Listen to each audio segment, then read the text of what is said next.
Welcome, everyone, to another episode of Elbows Tight Podcast. It's your host, Travis and John. John, how was that? Man, it was so good. I wish we could have went longer, honestly. Yeah. Today we have one of my good friends, fellow YouTuber, Jiu-Jitsu practitioner, podcaster. He is Kieren Lefevre. He does the Beyond Jiu-Jitsu podcast, Kieren Lefevre Jiu-Jitsu on YouTube. He also is part of Jordan Teaches Jiu-Jitsu's strength conditioning and longevity course that they have together. He's also a nutritionist, personal trainer for jiu-jitsu athletes. I mean, he just holds a lot of hats, and this interview is fantastic, man. We go deep into strength conditioning training. We go deep into nutrition. What else, John? Man, I'll tell you what, if anyone's looking for some Christmas gifts, I think he mentions a couple in here that you could buy your significant other, as far as maybe some supplements they may be looking for. Yeah. But he goes into all kinds of stuff, and I think he gives more than one good tip for especially brand new practitioners and white belts.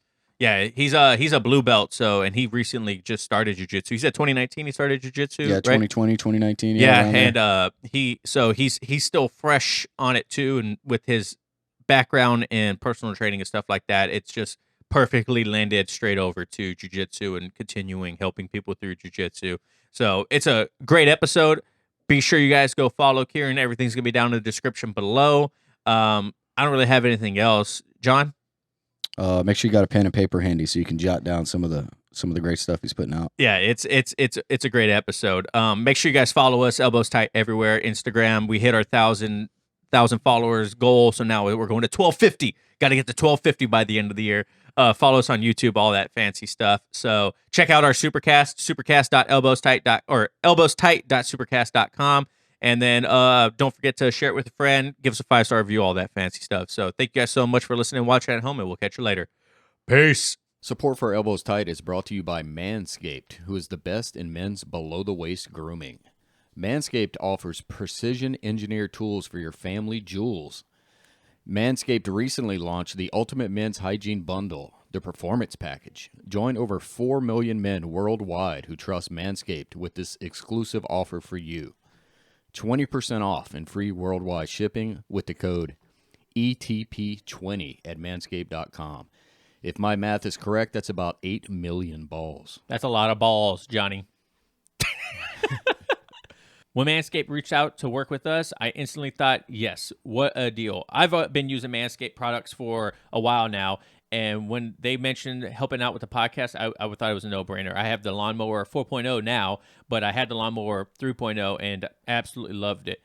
Also, most people think about Manscaped as just trimmers, but really they have ball deodorant, ball toner, the Weed Whacker, which is your favorite thing, right, John? Yeah, I love the Weed Whacker. Look, I'm about to hit like 45 years old, so I got hair growing out of everywhere now. So it's coming out my ears. I'm like, man, where is that Weed Whacker? It's definitely my favorite. Get 20% off and free shipping with the code ETP20 at Manscaped. That's 20% off with free shipping at manscaped.com and use code ETP20. Unlock your confidence and always use the right tools to get the job done with Manscaped. Kieren, how's it going, man? Good morning from America. Yes, I'm hailing in from the down under, Australia. It's like 6:30 here. I think the original time was scheduled a little bit earlier, but I was able to wrangle you boys into shifting it right for me, which is great. Yeah. Thank you. Yeah, you don't want to podcast at 5 a.m. on a Monday morning? I don't understand why that would. Look, normally I am an early riser. You know what they say, the early bird gets the worm. But not super keen, not sharp. I had to give myself enough time to have a coffee at least. Yeah. Do you drink your coffee just black or? Oh yeah, straight up. Oh my gosh, I don't know how you guys. Same. I got I made way.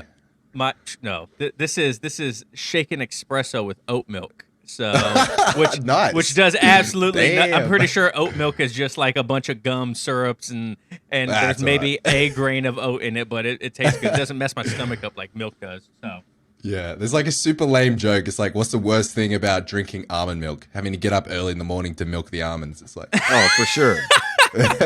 Hands will cramp up quickly. yeah, I used to drink almond milk, and then I started like reading stuff, and they're like, it's literally like a handful of almonds in a gallon of almond milk, and the rest of it's just like chemicals and stuff like that. So if you're at home and you're listening to this and you drink almond milk, I'm sorry. You probably shouldn't do that anymore. But yeah, so Hey, well, for people that don't know who you are, Kieran, let's go ahead and jump a little bit into who you are because you've been gaining a lot of notoriety lately, especially in your YouTube channel. And I think you are personally. Oh, thank you. You do this like recently you've been doing like the DDS update with John Dana here, and that's been getting a lot of traction. And then also you have your longevity course with Jordan Pressinger, and just give us a background of how you got into jiu-jitsu and who you are. Yeah. So, my name's Kieren. This is my TED Talk. No. Yeah. So I started jiu-jitsu. We'll start with jiu-jitsu, and that sort of leads into the content creation piece. I think similar stories for both of us, really, for all of us. So I started jiu-jitsu over 2 years ago now. And I mean, I was a typical dude that's like always wanted to do some sort of martial arts when I was younger. I did a jiu-jitsu trial at Gracie Barra Academy. But because of my work, I was in the Navy. Because of my work, I didn't want to commit. I was a tight ass. I didn't want to, pay the money, but then go to sea and not be able to actually get my money's worth. So I didn't join. And that was like in 2017. And then time went by. I started listening to, the standard dude, started listening to Jocko Willink again, to Joe Rogan. I was like, oh yeah, boys, like, this needs to happen. I'm one of those guys. I'm like, one of the guys that started jiu-jitsu because of like the likes of Jocko Willink and Joe Rogan, their influence and my previous experience with the sport, with my 2 trial classes or whatever I did. So I lived like pretty much down the road from my current academy. I just walked in the door and signed up, and then that's what started the journey for me. And at the time when I first started jiu-jitsu, I had a fitness YouTube channel. So I was still in the Navy, but part-time I decided to get my PT certs, my nutrition certs for fun, because always like to be doing something. So I would, have my little side business going on while I was full-time in the Navy, and I was creating content on YouTube because of that. And I enjoyed making YouTube videos. I had like a little fitness podcast and everything like that. So I was making content, and I decided, why not? I'll just make a YouTube video about my first day in jiu-jitsu. So I started documenting or like creating content around my jiu-jitsu journey from day one. Like I created my first video was like a week after, and it was literally like 5 things I wish I knew before my first class or something like that. And they were just bullshit things. Like half of them weren't even 5 things I wish I knew or whatever. I already knew them, but like, I was like, fuck, I gotta put together this video. But it's okay, but it's really cringe now looking back on it. But any content creator will say the same about their early content. Yeah.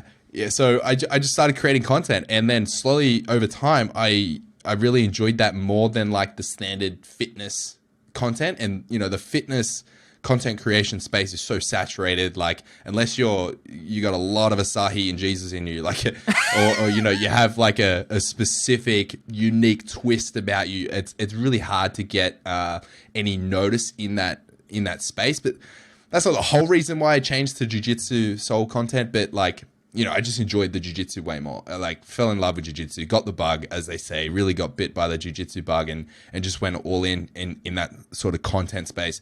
And yeah, my first big breakout was when the DDS split first happened. So the DDS split first happened, and I was very fortunate. A good friend of mine, Jeremy Skinner, is really close with Craig Jones. Jeremy Skinner, if you're a ADCC fan, he recently competed in ADCC 2022 in under 66 kilo division. He was our Australian representative there. Awesome guy, and he knew Craig, so I tried to get some inside information. He didn't tell me shit. But I thought in my mind, I was like, oh yeah, I have this connection with Jeremy, I'll be able to like, and he was like, nah man, I'm not telling you anything. But regardless, no, shout out to Jeremy, he's a legend. But regardless, I made the video, and I was just first. I was like, I wasn't accurate, but I was first, so I got all the views, and that sort of really catapulted, like got me up to my first like 500 subscribers or whatever. So yeah, I've just been creating content ever since, and really leveraging, my experience and expertise in strength and conditioning and nutrition, and trying to apply that to jiu-jitsu. So that's like the long-winded answer. No, that was great. So did you start jiu-jitsu right around the time COVID was really starting? Yeah, 100%. Yeah. So just before the lockdowns in Australia is when I started jiu-jitsu. I think it was late 2019. So I think I started, around 2019, somewhere around there, like November, I think. Did you get to get a couple like in-person classes in, and then it went where you had to do like remote only? Yeah, exactly right. So I got some, I think I actually started after our first lockdown. So it must have been 2020. Anyway, like timelines are all like blurry with the whole COVID. Yo, those 2 years fiasco. have just blended I'm like, together. has it been 2, 3, 4? I don't even know at this point. They're just all condensed into one, hey? So I think I started around that COVID time. I got like a couple months of training in, and then we went into lockdown, and then we came back out, and then we went back in, and we were all over the place here. I'm sure you guys heard about it, but yeah.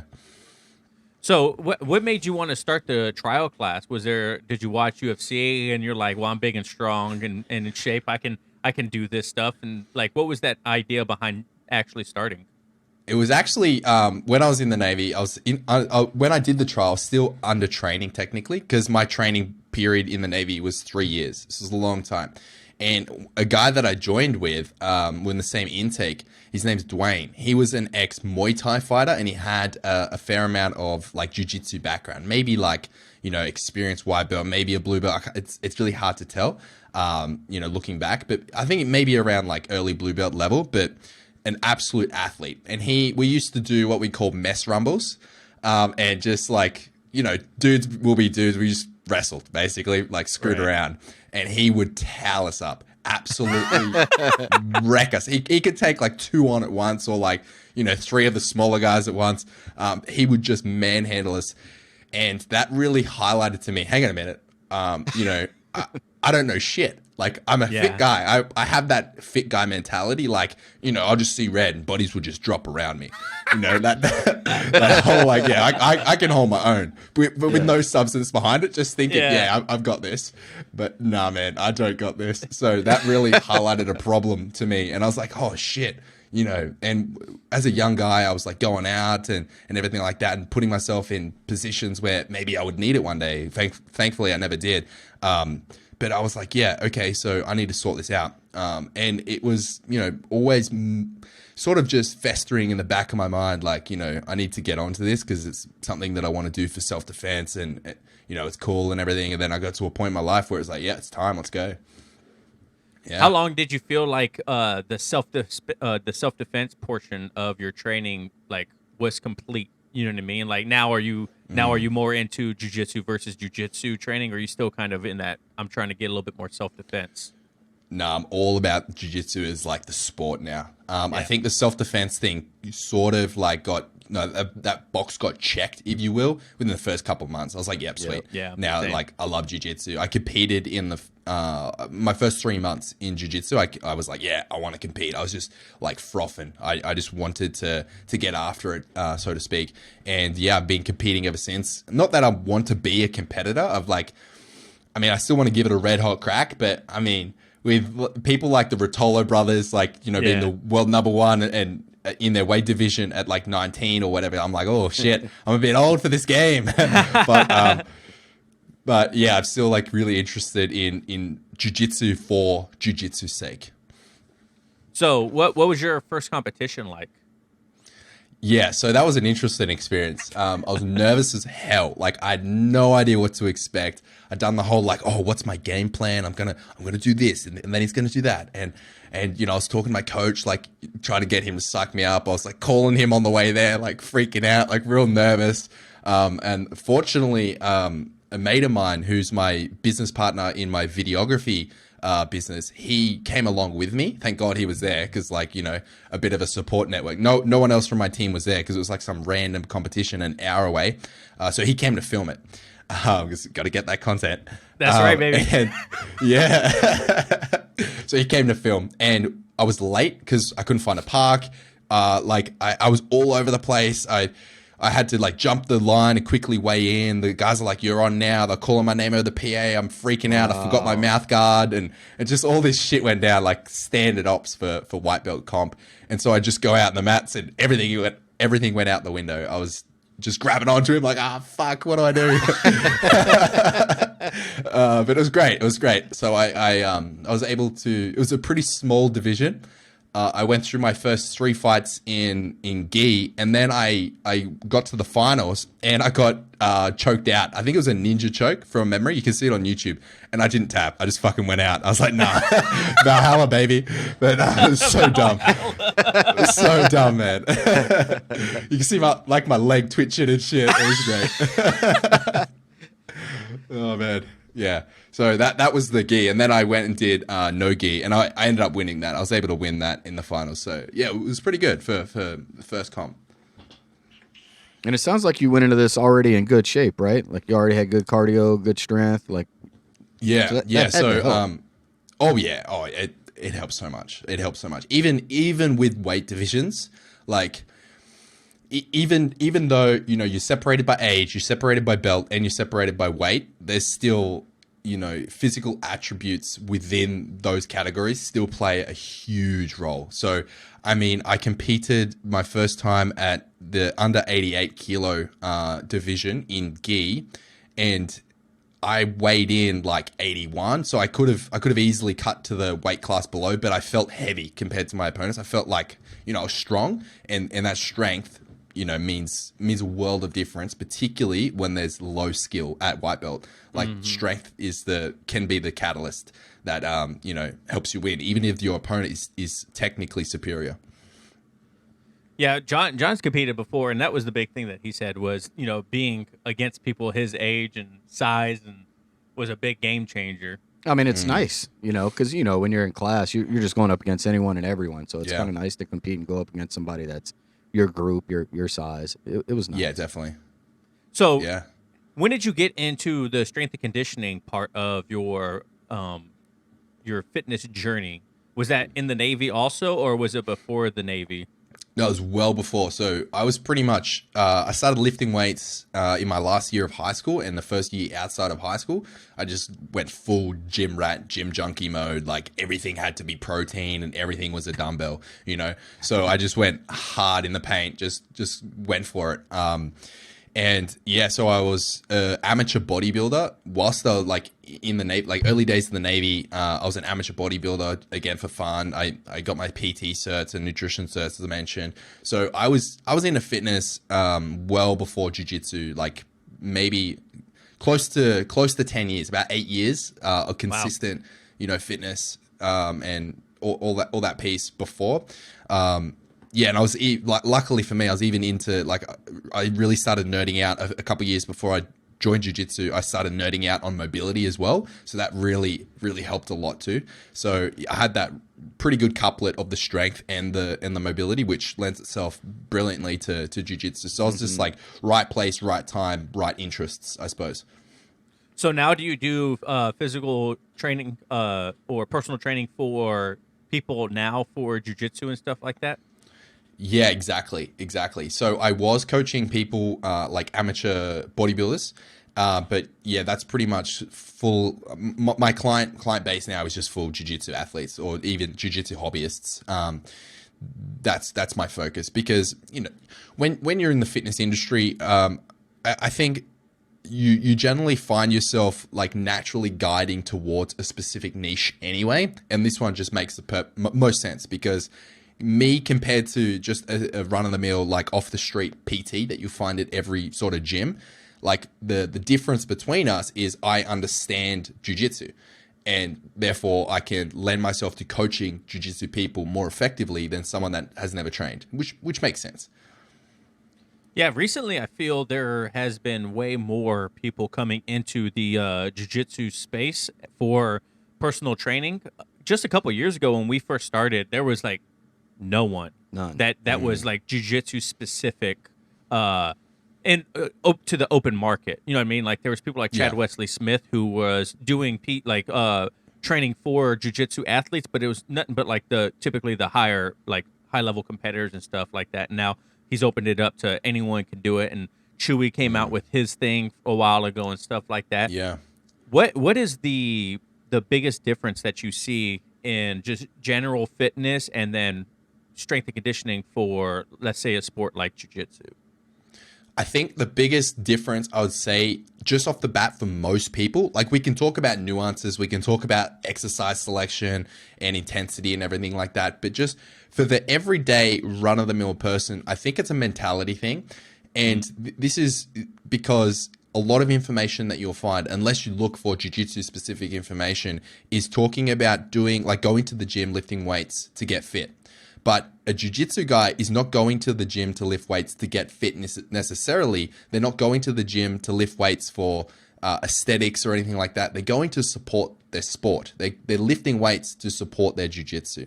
And I think a common mistake people run into is they bite off more than they can chew in the weights room, as in they go either too hard, they're going too often, or they're not quite sure what to do. And you need to reframe the way you're thinking about it is, no man, this needs to be supporting your jiu-jitsu.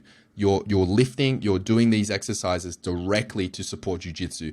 So I think that is the most common issue, or the biggest hang up I find most people have. And to be transparent, I ran into that myself in the early days. I was just trying to do my standard bodybuilding style split. I was trying to consistently go to the gym and lift weights 5 days a week while simultaneously doing 8 jiu-jitsu sessions a week. It's just not sustainable, and it's counterproductive. You're going to be hurting yourself more than you're providing any benefit to your sport. It was kind of like when we were trying to do the CrossFit right before our jiu-jitsu class. I think I managed to do it for about 2 months. And I was like, all right, something has to give, because I'd get right out of the CrossFit class, chain to the gi, jump into our class, and I was like, I'm just shot. I can't do anything. Man. No grip strength, no arms, no nothing. John, that's hectic, dude. We still have a couple guys that do it, and I'm like, man, good on you. I could not keep it up. Yeah, we have a brown belt. Burning the candle at both ends, eh? Yeah, exactly. We have a guy, Billy, who's, 55, 56? 54, 55, somewhere around there. 54, something like that. And he does our CrossFit class before jiu-jitsu, and then comes and does jiu-jitsu and rolls 4 to 5 times in jiu-jitsu class, too. This guy is a specimen of a human being. Billy's a savage. That's not only that, but incredibly flexible, does hot yoga multiple times a week.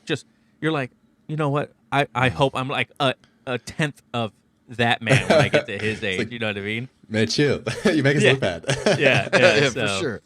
When it comes to, say, if people want to start doing, strength and conditioning training at home, this was a big thing during the pandemic too, because people were buying home gyms and whatnot.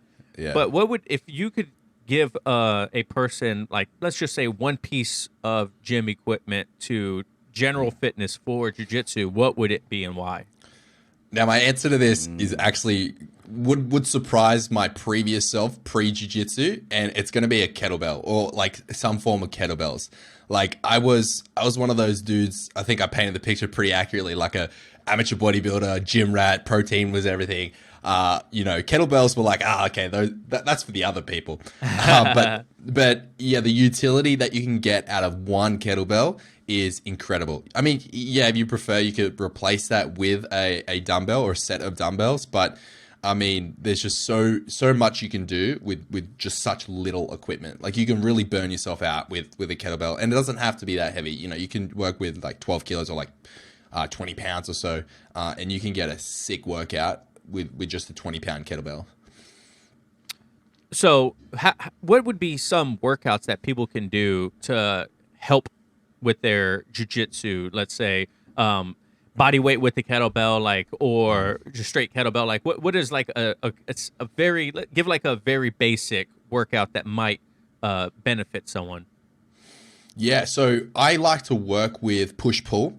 The reason, particularly for jiu-jitsu guys, the reason I work with push-pull legs is the 3-day split, or you can bring it into 1 day or 2 days or whatever, is you get the most bang for your buck. Instead of doing chest and tries, we don't really need to be doing tries. We're not there to work our mirror muscles. We're there to work for strength for jiu-jitsu, right? So if we take that push-pull split mentality and apply it to a kettlebell workout, the world's your oyster. Like for example, a really good pulling exercise you can do with a kettlebell would be deadlifts, standard kettlebell deadlifts. You can do, I really like single leg or unilateral movements for jiu-jitsu because you get a lot of balance and you can work on your muscle imbalances from side to side as well. So an example of a single leg variation with a kettlebell, sticking with the pull theme, we could go with single leg deadlifts or like single leg Romanian deadlifts. Pretty much you're holding the kettlebell with one hand, you're balancing with one foot, and you lever down with like a straight leg into like a deadlift sort of form. So that's what I would like with the pull. For a push exercise with kettlebells, these are a lot easier to do. They're a lot more intuitive. We could do something like a kettlebell clean and press. A really good, here's a really good exercise for you for jiu-jitsu practitioners specifically. I really like the kettlebell bottoms up press. It's essentially where you're holding the kettlebell by the handle or the horn, as they call it, and you're pressing directly up into a shoulder press. The reason that this is so beneficial for jiu-jitsu guys is it really works your grip strength and all of your forearm and wrist strength, and you're also getting a push as well. So you're getting like a 3-in-1 almost. You're getting your grip, you're getting your forearm stability, and you're getting a shoulder press in there too. Is that with the bell up or bell down? Bell up. Yeah. Okay. So you're holding by the horn with the bell. The bell is up. You can progress to this with what's known as a palm press. So you're basically balancing the kettlebell in your palm, but don't use the horn to assist you. And once you progress enough with, say for example, you only have like a 20-pound kettlebell and you can't do a bottoms up press yet, start with a palm press. If you can't do a palm press, then start with like a regular kettlebell shoulder press and then progress your way through it. So those are just two examples. And then for legs, I mean, you can do squats, you can do goblet squats, anything like lunges, like you can do just about anything with a kettlebell. So anything you could think of that you can do with a barbell or a dumbbell, you can do with a kettlebell. When it comes to injuries, do you, for your clients, if they get injured during jiu-jitsu, how do you work around that? Do you tell them to continue to go to jiu-jitsu and just go light, or lighten up on the workouts, or do you kind of prescribe a workout that helps rebuild around that injury? Yeah, I'm going to do the whole cop-out answer. It depends. It depends on the injury. And ironically, this is a very fortuitous question because I'm injured at the moment. I sprained my ankle at jiu-jitsu doing something stupid. So, classic. What? So, yeah. Oh, funny that. So I've got a sprained ankle at the moment, and I'll just talk about what I'm prescribed for myself and what I'm doing. And this is pretty much what I would give to any of my athletes as well. Is at the moment sprained ankle, so I can't. I've just gotten back to drilling, so even jiu-jitsu, showing up for just showing up's sake, that was pretty much off the table of actually doing anything at jiu-jitsu for me. So the last 2 weeks I've been working on cardio and strength and conditioning. So getting in the gym, still getting the reps in, using this as an opportunity to use it as almost like a building phase. If we're thinking about strength and conditioning phases, this is like a building phase or a hypertrophy phase, if you will. I'm looking to build strength. I'm looking to build muscle, and make sure I'm at least maintaining cardio. So that is pretty much the focus, because I can pretty much do anything except because of the dynamic nature that you need your ankles to go through in jiu-jitsu. I can't really drill and I can't roll, obviously. So depending on the injury, depending on the athlete, depending on where their headspace is at, I would get them in the gym doing what they can do and using it as an opportunity to work on their physical deficiencies or physical weaknesses. Say, for example, they have an issue with grip strength. Okay, let's crack that nut. Let's work on grip strength. I'll get them doing the bottoms up press. I'll get them doing farmer's carries, dead man hangs, like the bar hangs, and really use it as an opportunity to pick 1 or 2 areas and let's hammer these so that when you come back, not only are you good to go, but you come back stronger in some areas. And maintaining cardio is a big one, because everyone knows that, like, you know, everyone's seen that guy that goes on holiday for like 3 months, or yes, John, I know that you just came back recently. Yeah, the gas tank, man. The gas tank is wind dead, bellows. Right? Yeah, so I think focusing in on maintaining your cardio where you can. And if you can't do any cardio, if you have like a catastrophic injury, like say you just had knee surgery and you can't do cardio, you can actually do sauna. Sauna will maintain your cardio to a certain extent. Yeah, yeah. Obviously, the more you do, the better it's going to be. But sauna is a really good option if you're like, okay, that's all well and good, man, but both of my knees are like collapsed. Jump in the sauna, and it will be much better than doing nothing. Everyone, this episode is brought to you by Manscaped. This holiday season, I'll be giving thanks to our friends over at Manscaped. Everyone loves turkey and stuffing, but you'll be looking like dessert with the help of Manscaped's Performance Package 4.0. The leaders in below-the-waist grooming have blessed you with the ultimate Thanksgiving dinner topping. Tell your in-laws about your new cutting-edge ball trimmer and gift yourself or the man in your life the ultimate men's hygiene bundle. Trim your pumpkins by going to manscaped.com and use code ETP20 for free shipping and 20% off. Recently, John and I have received the shampoo, conditioner, and deodorant. And I'm not lying to you, I probably won't ever use any other shampoo and conditioner and deodorant. John, how do you like it? Man, I 100% love it. And matter of fact, the deodorant is probably my favorite. It's also aluminum free, which is something I look for in all my deodorants. Yep. Not only do I like it, but my wife loves it. Yeah. And what's nice about the shampoo and conditioner and deodorant, it has that Manscaped smell, but it's not super overpowering. The deodorant, I can't talk highly enough about the deodorant. Just something about it. I feel great. It goes on thin, aluminum free. As far as the materials they used for the shampoo and the conditioner, it's not a cheap bottle. It's metal. It is nice. I was thoroughly impressed. Get 20% off and free shipping with code ETP20 at manscaped.com. That's 20% off with free shipping at manscaped.com using code ETP20. Be thankful this holiday season for the best gift of all from Manscaped. Your balls will thank you. Thank you, Manscaped, for sponsoring this episode. I feel like you'd have a really good answer for this question. Okay. So you know when you got the jiu-jitsu bug, right, and you're trying to get all your friends into it?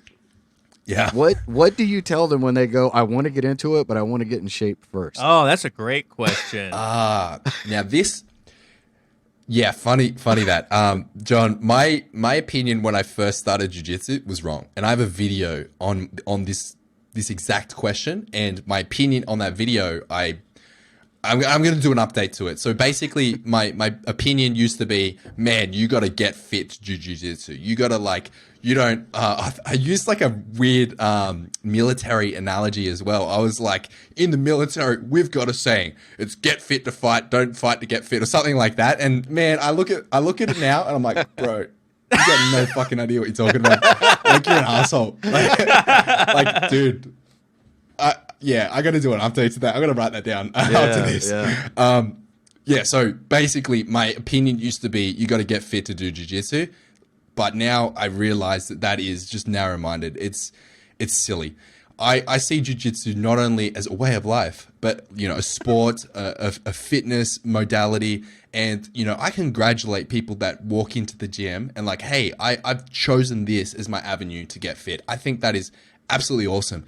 I encourage it. I support it. I think it's excellent. So to people that say that, I want to get fit first, well, when's that going to be? Give me a date. Give me a timeline. If that is really how you feel and that's what you want to do, let's set a date. Let's book in for your trial in 3 months and get fit to that date. Like if that's how they want to approach it. But I wouldn't really suggest that. I would say get involved, get in there. It will help you along your fitness journey. And I think that not only will it help you to get fit, but it may even motivate you to want to get fit because you're like, fuck, I'm gassed out after one round.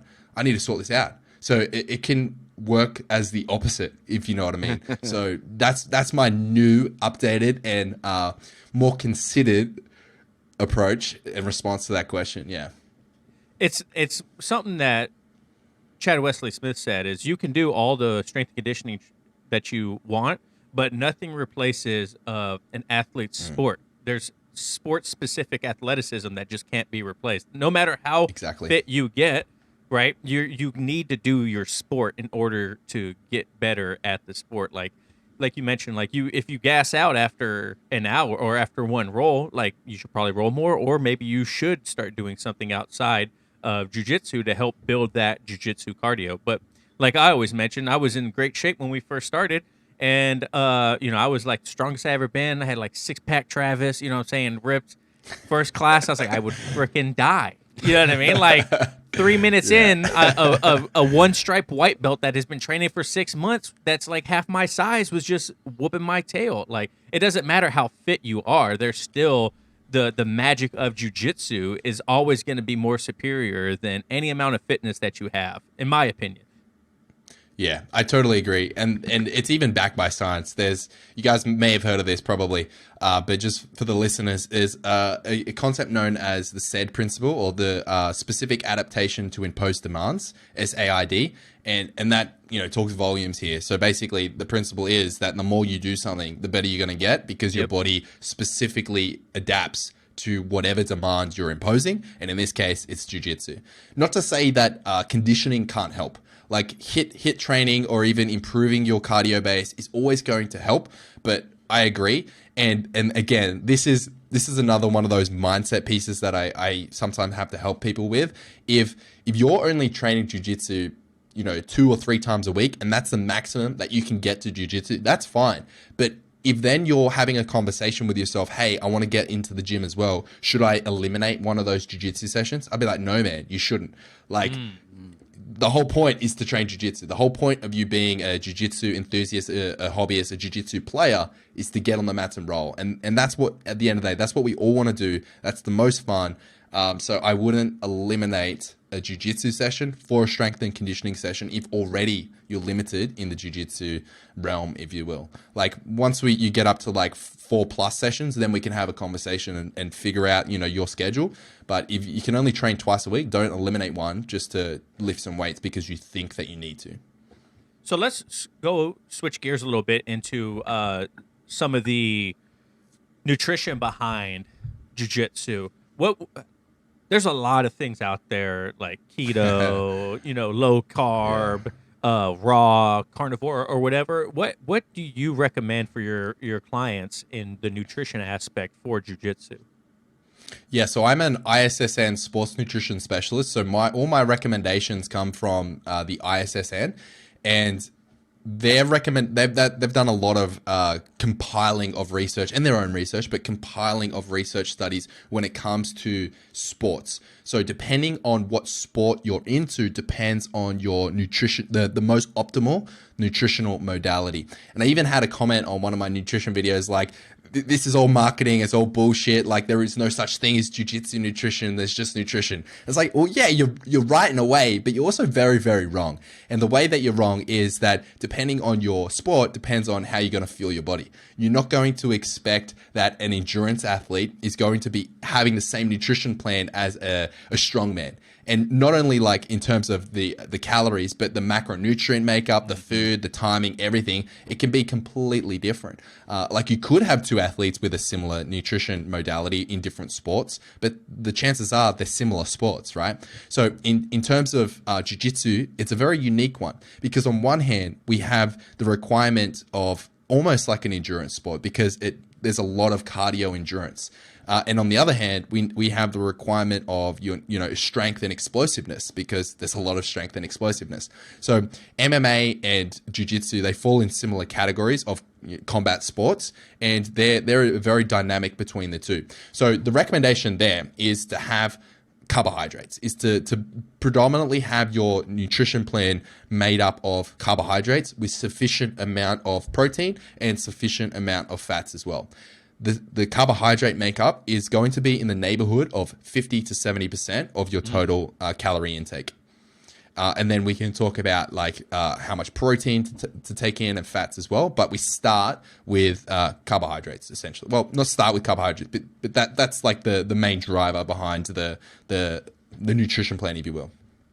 So is that caloric makeup for someone that is training in a surplus, in a maintenance, or a deficit? Do you change that percentage depending on what their goal is? Yeah, absolutely. Absolutely, I do. So now I said we start with carbohydrate. That was, I misspoke. We actually start with protein. And we calculate out someone's, I was like, yes. Oh, John was excited. No, we start with protein. We calculate out the protein for the individual, and that's based on your weight. And not only your weight, but also your fat percentage, if we're being very specific. And then once we have your protein, then we calculate out your fats. And once we have those two numbers, say, for example, it turns out to be like, 40% of your total calories, then the rest is made up of carbohydrates. And that's where like someone like me can really help if it gets really complicated with, as you mentioned, like working in a surplus, working in a deficit, working on maintenance, then we can tweak that to make sure that your carbs are sufficient. We're not sacrificing too much protein or fats. So it's not really a one size fits all as such. But there are certain principles and guidelines that you can follow to quickly and easily calculate your own macronutrients without being too specific and too, over the top. Like at the end of the day, we're talking, most people here, hobbyists, when you're looking at nutrition for jiu-jitsu, you're looking to make yourself feel better, make yourself, perform better. You're not really looking to be the 1% of the 1% and be a top athlete. And even if you are, like, these principles will still help. So that's pretty much what I'm considering. Now, when we're looking at cutting and working in a surplus specifically, the thing that's going to change is predominantly the carbohydrates and the fats. I'm really hesitant to mess with an athlete's protein profile, because even if you are cutting, the research shows that higher protein is most of the time the way to go, and you're going to get the most benefit out of your cut if you keep your protein high. And that's even been shown in dieting studies where they pretty much cut the person's calories to nothing. Like you're eating to survive at that point, and it's all about losing weight. I'm talking like around 800 calories for a full-grown adult. And in those studies, that they have the most benefit when the most of those 800 calories is made up of protein. So, and to comment on that too, I watched a video one time, and the guy was talking about how food selection and your caloric intake is also very important, because you can have 500 calories of almonds, right? Yeah. And then you can have 500 calories of protein, and which one do you think is going to fill you up more, right? The protein typically is the slower burning. It's going to fill you up more, that, or, high fiber foods and stuff like that. But, taking into consideration how you're taking in those protein, carbs, and fats is also something you should think about too, because eating a bunch of Twinkies to get your carbohydrates, that's all great and dandy, but at the end of the day, you're gonna be like, I'm still hungry, man. Yeah. Well, Kieren said carbs. Let's go, baby. Yeah, sign me up. It fits my macros, right? Way better about all that rice. So when it comes to like an athlete cutting weight, we see it all the time. People, especially our friends, one of our friends competed as a white belt, and he cut weight to drop down to the next bracket. And he did like a distilled water hydro cut the night before, dropped 3-4 kilos overnight. And then when he came to competition day, he made weight, but he even admits, he's like, I didn't even have enough time to re-energize my body, because the thing about, like, I did Olympic weightlifting for a while, and it was, you weighed in about an hour before you had to lift, right? So your weight cut had to be very, very rigid, because you needed enough time to replenish your body in electrolytes and carbohydrates and stuff like that in order for you to perform on the platform. Well, the same thing with jiu-jitsu, right? How would you recommend someone cutting weight to where they're not hindering their performance on the mat? Yeah, this is an excellent question. And this is predominantly, most of the people that come to me, particularly for one-on-one coaching, this is the question that we address. This is the problem that we solve. So I don't like water cutting. I don't like I don't like water cutting, and I don't like weight cutting with water. And I think it's particularly nowadays with the influence of the UFC, a lot of people see, everyone weight cuts, so that's what I need to do. I do a combat sport. They do a combat sport. I need a weight cut with water. So that I see that really creeping into our sport. I know they do it in wrestling. So it can work. So I want to be controversial, but I want to like walk back at the same time. Like, I don't like it, but it can work. Okay. Right. But what you find, as you pointed out, Travis, is, and even your teammates, particularly at white belt, like, you make the weight, you got to cut like 3 pounds or 3 kilos or whatever, and then you rock up and you're gassed. You got nothing in the tank. I've weighed in literally before I've stepped on the mats before. Particularly during COVID, they were super stringent and they were like, no, you can't weigh in an hour before. You got to weigh in and go. So what if you're in that situation? What if you're super dehydrated? You've just come off a really shit water cut. You've had to cut like a stupid amount of weight, and then you're literally stepping on the scale and then stepping on the mat. Good luck. Like it's going to be tough. It's tough even when you don't cut weight. So I like to cut my athletes well and truly in advance. I want them on weight 3 days before. And to achieve that, we cut their fats. Like as in not their fat macros. We reduce their body fat. That's what I'm cutting. Now, the best optimal zone for most combat athletes in terms of body fat percentage is somewhere in the neighborhood of 8 to 15%. So that is a huge bracket to work with. 15%, we're talking about more heavyweights. So for, we'll just take the average run-of-the-mill jiu-jitsu person. If your body fat percentage is somewhere in the neighborhood of 8 to 12%, you're pretty much in the Goldilocks zone. If you're greater than that and you're looking to cut to the lower bracket, you should be cutting your body fat percentage first. And then if we need to, we can address a water cut. So I have seen jiu-jitsu athletes, some of my jiu-jitsu athletes do a water cut because all of a sudden they wanted to go to a competition that was outside of their schedule. So that was the only way to achieve it. And I mean, you have to ask them if it was worth it. But for me, I like to cut my athletes in advance because again, I'm not really working with people that are about to, I don't know, step on ADCC stage or anything like that.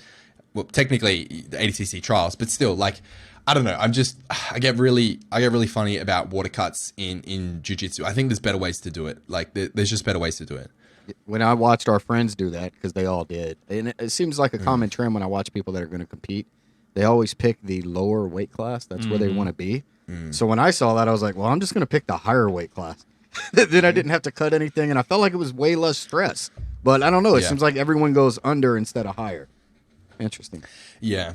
So I competed 88 in 88 kilos in gi, and my last competition I weighed in with the gi on at 80 kilos. So I was in the weight class below. Like I could have easily have just cut like half a kilo and been in the weight class below, because the weight class below is 79.8 or something like that. So I was pretty much the weight class below. But you're exactly right. It was no stress. I didn't have to cut. And it's going to sound weird, but I feel stronger in the higher weight class. I feel stronger when I'm replenished. I can, if anything, I'm trying to eat more leading into competition, not less. So I was good to go. My glycogen stores were through the roof. My hydration was good to go. I didn't have to worry about it. I didn't have to go do a nervous poo because I'm good to go on weight. Like I'm sorted, man. So, stepping on the mats and I felt strong. So, I mean, if I was to compete at the elite level, like if I was going to Worlds, I probably would have to, fill up into my bracket or maybe cut down because I'm in that awkward in between.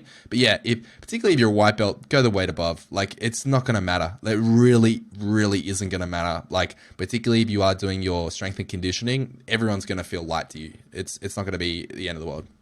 So what about recovery? What do you recommend for people post jiu-jitsu, post competition for recovery? Do you recommend them taking like a whey protein with like creatine, or just replenish with macronutrients and clean food and stuff like that? What do you recommend?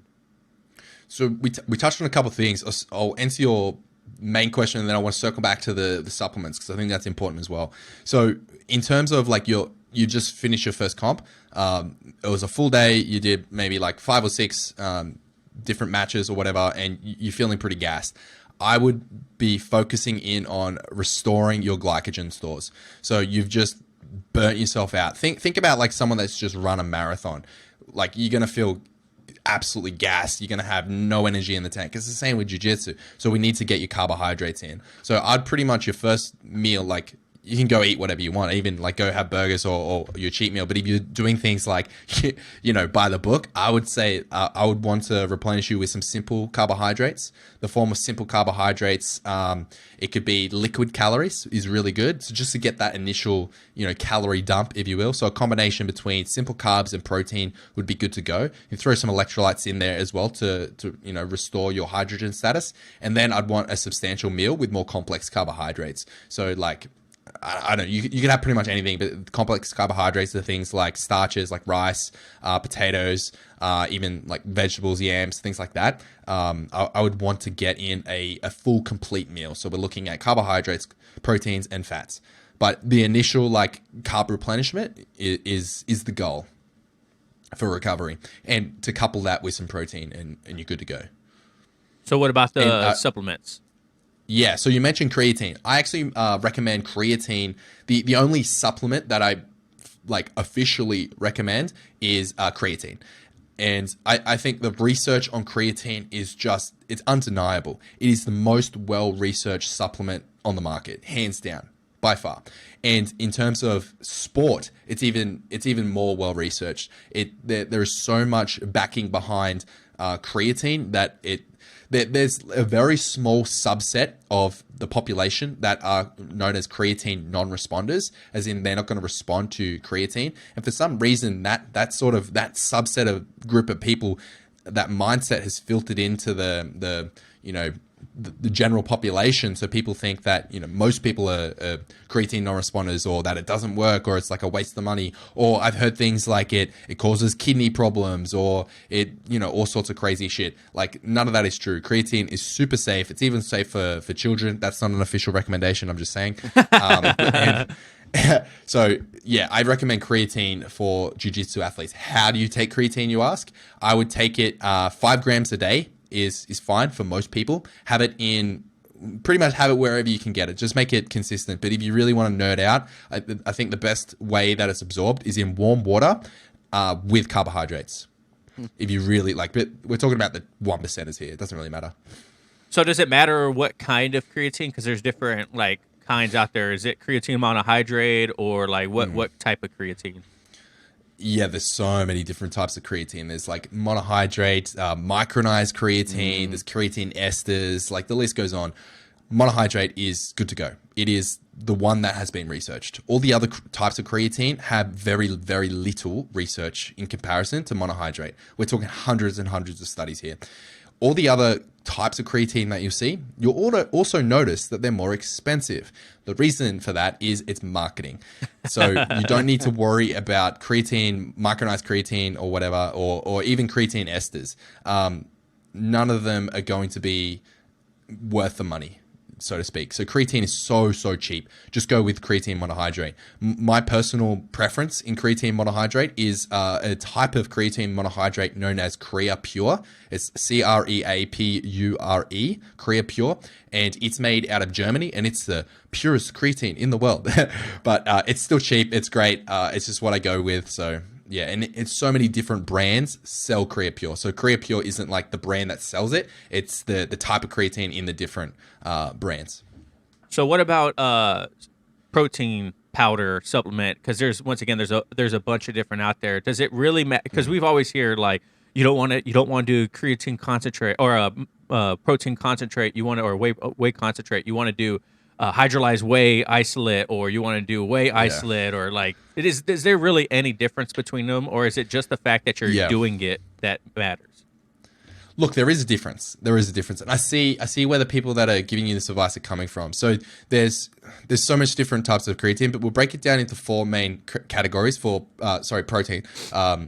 Protein supplements. There's 4 main categories. We have our plant-based proteins, and we'll just set them aside for now. So that's one. The second is, you already mentioned it, is whey protein concentrate, or WPC. Next is whey protein isolate, or WPI as it's known. And then you have casein. So you can then branch them down into 2 categories there. So you can have WPI and WPC. They're most closely related. And then you have casein.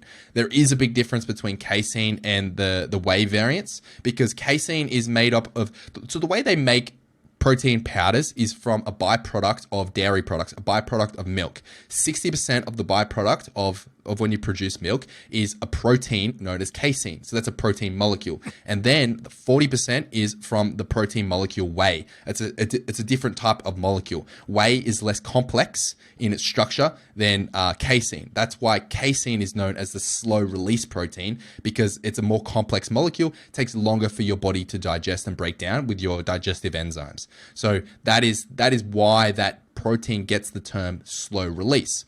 Now let's talk about whey protein isolate and whey protein concentrate, which is the crux of your question. So whey protein, the way they make whey protein isolate is it's a double chemically filtered protein. It's kind of like I'm prepared for this question. It's a double chemically filtered whey protein. So basically, what they do is they put that molecule that whey the whey protein through a double chemically filtered process, and what they're filtering out is all of the carbohydrates and all of the fats. And what they're trying to do is pretty much have a pure protein product. And then you have different variations of WPI, but that's pretty much all we're talking about is a very concentrated protein-based product. WPC, on the other hand, hasn't gone through the same amount of rigor, the same amount of filtration, which is why you'll find if you have a look at the label, you'll see more carbohydrates and more fats per serving. And it's because it hasn't gone through the same amount of filtration. And with that filtration comes a higher cost. So WPI is generally more expensive, but it's more expensive because it's been treated more, it's more expensive to produce, and it is more concentrated, which is ironic because it is called isolate. But it's more isolated then. Now, which one should you have? Finally, we're there. So it depends on your budget. If you can afford it, WPI is my recommendation. If you don't want to invest that much into a protein supplement, that's perfectly fine. Just go with the WPC. Now, the nutritionist in me hates the fact that these are, supplements, if you will, because at the end of the day, it's a food source. It's food. Just think of having a protein shake as consuming a type of food, because that's what it is. So shit answer, but I'd go with WPI over WPC if you can, but don't sweat the small stuff. Don't worry about it. Just if you want to take a protein supplement, if it makes you feel better and it helps you get the nutrients in when you most need them, as in that window, if you will, 20 minutes after your jiu-jitsu sessions, then just go with whatever you've got. No, that was a great answer. I mean, I learned something there. I'm working on my shopping list while he's talking about it. Yeah, I'm like taking notes. I'm like, all right, I don't know anything about whey protein. Got it? No, hey, Kieren, I know you're stretched on time, man, and we've been going for about as long as we can. So thank you so much for coming on the show today, man. I know you got a meeting after this. You're a busy man with a business and clients and everything like that. So thank you for squeezing us in such early in the morning over there. If people want to check you out and maybe even get some coaching from you because you sound like you know your stuff, where can people find you? So I'm on Instagram. It's Kieren_Lefevre. On YouTube, Kieren Lefevre Jiu-Jitsu. If you just type in Kieren Jiu-Jitsu, I'm the first thing that pops up. And I also have a BJJ performance and longevity course out with Jordan. I think we mentioned my partnership with Jordan in the outset of the episode. So you can check that out as well. It's on all over Jordan's channels, all over mine. So that's where I've concentrated most of the content there. But and that's Jordan Teaches Jiu-Jitsu, right? Jordan Teaches Jiu-Jitsu on YouTube. Yeah, Jordan Teaches Jiu-Jitsu, and the same on Instagram, I think. So yeah, we're pretty much the same across all platforms. So to find me, Kieren Lefevre, find Jordan Teaches Jiu-Jitsu, and that's where you find us. What is real quick? Give us the people at home that don't know anything about this longevity course. What does it cover, and then where can they find it also? Yeah, so the BJJ Performance and Longevity course is essentially 4 pillars or 4 modules, if you will. First is taught by Jordan, and it's mat safety. And the other 3 are taught by myself, and it covers mobility, strength and conditioning, and nutrition. So it's pretty much, we tried to make it like the ultimate complete resource for all your longevity, is in being on the mats as long as you possibly can. And the performance, when you're there, improve your performance, just operate at the highest level that you as an individual are capable of. So that's what the whole course is geared towards. You can find that all the links to that course are in both my link trees, my bios, and Jordan's at Jordan Teaches Jiu-Jitsu. And if you want to find it directly, if you just Google BJJ Performance and Longevity, you'll find that. Perfect. John, you got anything else? No, man. Thank you. That was great. Oh, we can't stop this interview without Kieren, if you could give one piece of advice to a brand new white belt, what would it be? I'd say be consistent. I know this has been said before, but it's just so, like, I was thinking about this. it's consistency. Like even though it's a cop out, just keep showing up, and everything else will fall into place. If you just keep showing up and keep having a good time while doing it, the whole jiu-jitsu journey will path itself, if you will. So that is, you can't get past the classic, but it's a classic for a reason, because it's true. You can't get better at jiu-jitsu if you never go to jiu-jitsu, right? Exactly. That's true. Exactly. All right, Kieren. Hey, man, thank you so much for coming on the show today, man. People out there, you should watch out, because Kieren and I are working on some stuff in the background also together. We're trying to do some content together, so I'll let you guys know when all that's coming out. Unfortunately, we're both very busy people, so we don't get to do this full time. Probably 2 years, I don't know, something like that. Maybe when my black belts would all collapse. Yeah, there we go. So, John, you got anything else? No, thank you. All right, guys. Thanks for watching and listening at home. Remember, no oil checks here. Bruce. All right, guys. Peace.